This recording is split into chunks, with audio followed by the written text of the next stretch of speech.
O, chaki chinamaki, ne kikipoko, okunaki, ne chapaya. Nekia, namatoka, ene, noto, makwa hagachi. Hello, my relations.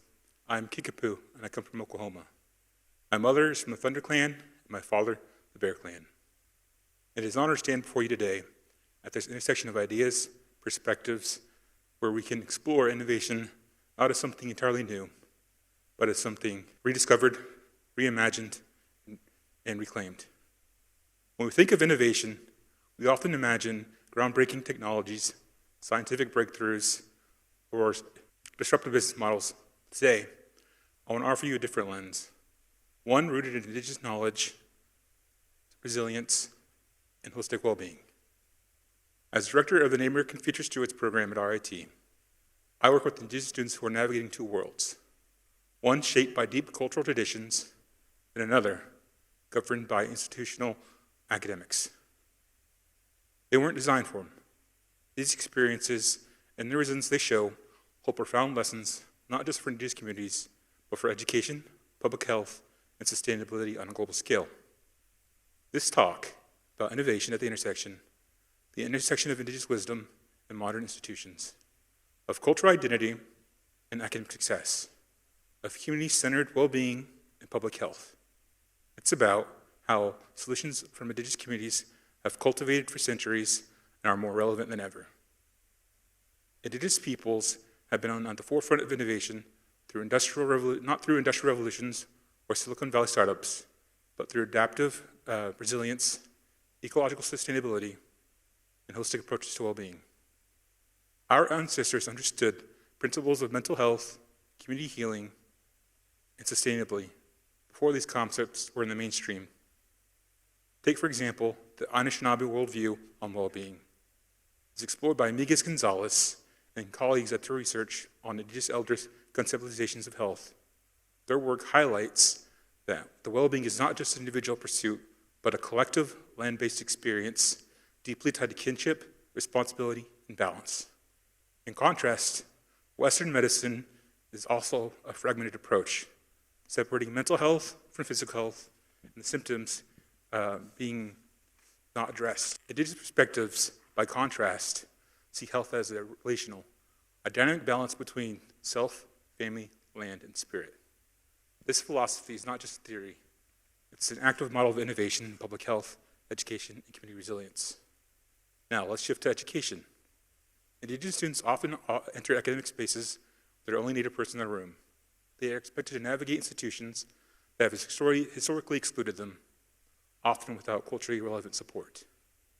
This is where innovation becomes necessary.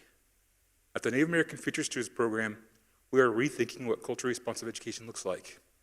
We integrate elders, cultural teachings, and peer support systems to provide students with guidance that is rooted with culturally sensitive care. We also incorporate research from Nicole Bauman and her colleagues, which highlights protective roles of spirituality, cognitive control, and mental health for Indigenous people. Yet many Native students in higher education don't have access to culturally competent counseling. By advocating for wellness programs that acknowledge the unique experiences of Native students, we create pathways to success that aren't built on installation, but on belonging. The work of Daniel Bethel and colleagues measuring cultural identity highlights the importance of present representation in learning materials. When Indigenous students see cultures that are reflected in their coursework, they are more likely to be persistent and succeed. But this isn't about Indigenous students. These approaches work for everyone. When we design educational spaces that embrace multiple ways of knowing, everyone benefits from a richer, more inclusive learning environment. Now, let's talk about public health and environmental sustainability.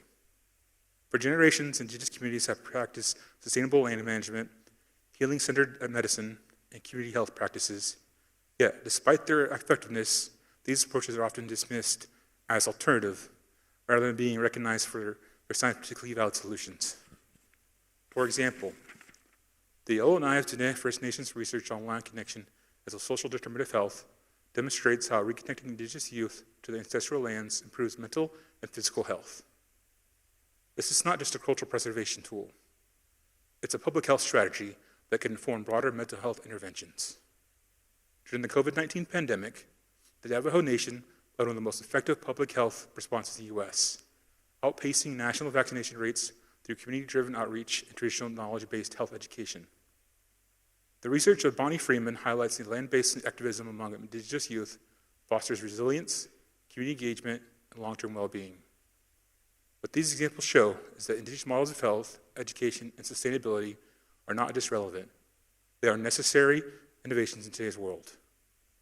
Often, we have to think of innovation as invention, the act of creating something entirely new.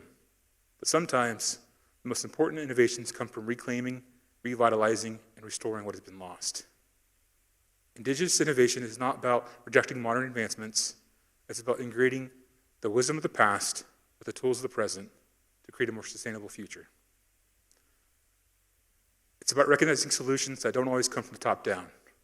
Sometimes they come from the people who have been solving problems for centuries. So, where to go from here? Here's my challenge to you. Recognize Indigenous knowledge as valuable, not as an afterthought. When you think about innovation, expand your definition to include Indigenous perspectives. Secondly, support Indigenous students, researchers, and professionals. Their success benefits all of us. Lastly, advocate for diverse ways of knowing and education in public health. True innovation comes from integrating multiple perspectives, not just one dominant narrative. Innovation at the intersection means embracing multiple perspectives, multiple knowledge systems, and multiple solutions. Indigenous resilience teaches us that the true progress isn't about erasing the past, it's about building upon it. Kipichi, thank you.